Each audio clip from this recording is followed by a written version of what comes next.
Last year, Kashmir Valley witnessed widespread anti-terror operations that resulted in the killing of the highest number of terrorists. The same success story of Indian security forces is being repeated this year as terrorists in the valley are suffering huge losses with the killing of their commanders. The recent spurt in encounters and arrest of terrorists in Jammu and Kashmir is taking the counter-insurgency operations to the next level. Recently, security forces in Valley neutralized 3 terrorists belonging to Al-Badr group. 3 terrorists were killed after an encounter broke out between security forces and terrorists in Shopian district of Jammu and Kashmir. The terrorists were shot dead after they refused to surrender and opened fire on being trapped and surrounded in the Kanigam area of that district. According to the Kashmir Zone Police, one terrorist identified as Tausif Ahmed surrendered to the security forces. He was among the newly recruited local terrorists of Al-Badr terror outfit trapped in the encounter. Recently, a top Lashkar commander involved in the killing of 2 councillors in March this year was also neutralized by security forces in Jammu and Kashmir.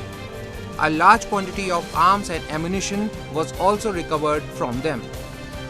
With such successful operations, one after another, the entire ecosystem of terrorists across the Kashmir Valley has come to a standstill. The time India has abrogated Article 370, the grip of Indian administration over the politics and the dynamics of Jammu and Kashmir have grown stronger. And this is what is creating a great nervousness into the enemy's camp. They always wanted to keep control over the reins that dictate the environment in the valley in their favor. But now the things are changing. The environment is slowly and steadily getting towards the democratic side of the mainstream India, and this is the reason why these terrorists were getting into the Indian territory to create a mayhem in the local body elections of DDC, which Pakistan sees as a great challenge to whatever they have achieved so far in this proxy war of more than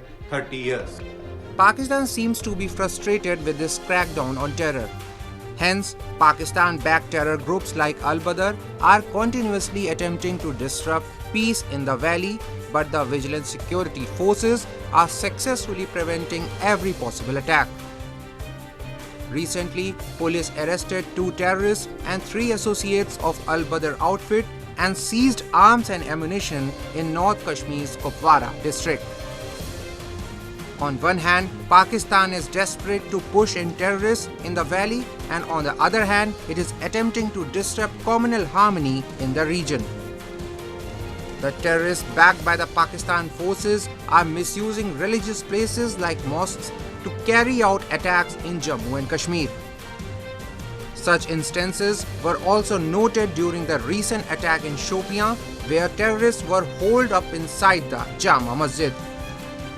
These kinds of tactics make it difficult for the security forces to carry out the operation. The misuse of these religious places, masjids and mosques by the militants is a very, very thought out strategy by the Pakistan ISI and Pakistan government, Pakistan army. They have given instructions to their militant cadres that whenever you are faced with any such cordon and search operations or any security forces who are coming there, you should immediately rush to the mosque and take shelter over there, and then from the mosque use their loudspeaker PA system and try to rouse passions amongst the public.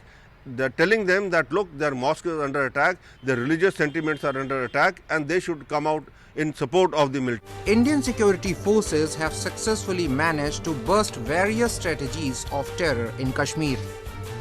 However, despite the best efforts of the security forces, some challenges still remain. At a time of increased vigil on the border, terror group chiefs from the other side are trying desperately to find new means to smuggle guns into the valley. The other challenge is to gradually dismantle all support and sympathy for Pakistan-based terror groups in the valley. This would be the final phase of counter-insurgency operations, one that would need more time and sustained efforts.